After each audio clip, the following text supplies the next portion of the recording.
Hi and welcome back, my name is Emily. In this video we are going to celebrate Christmas in July with Trinity stamps. And I started off by creating a panel where I ink blend using Trinity's blending buddies here. And I used a soft combination of purple, pinks and yellow. And I know it's not your traditional holiday color combination, but it's summer and it's Christmas in July. So I wanted to represent both, if that makes sense. And also I really wanted to create this color combination. I sort of had it back in my mind and I was eager to play with it. I had just gotten back from vacation with my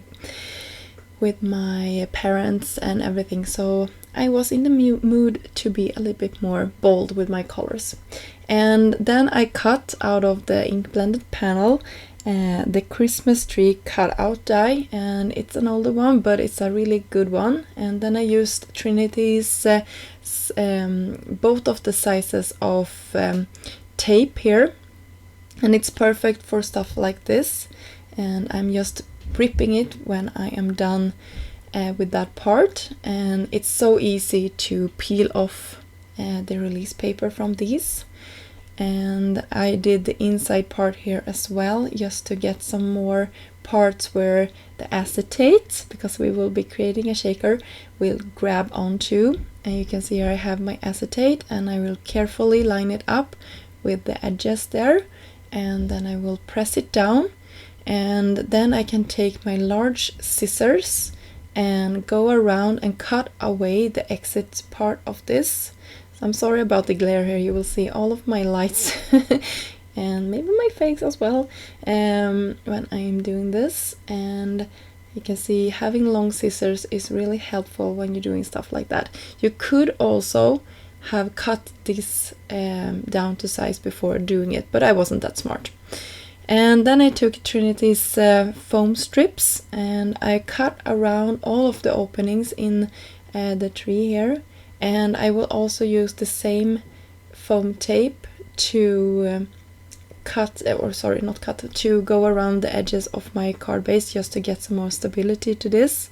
Otherwise I'm afraid it's gonna be flimsy in the mail. So you can see my work of art here.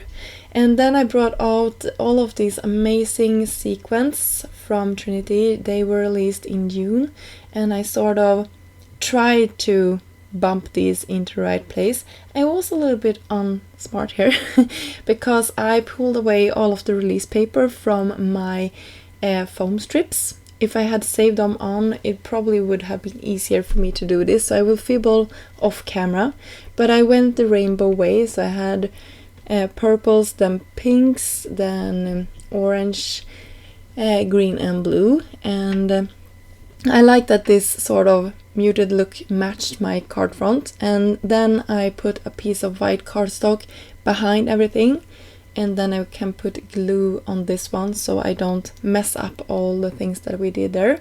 So you can see here how it shakes around and really looks pretty.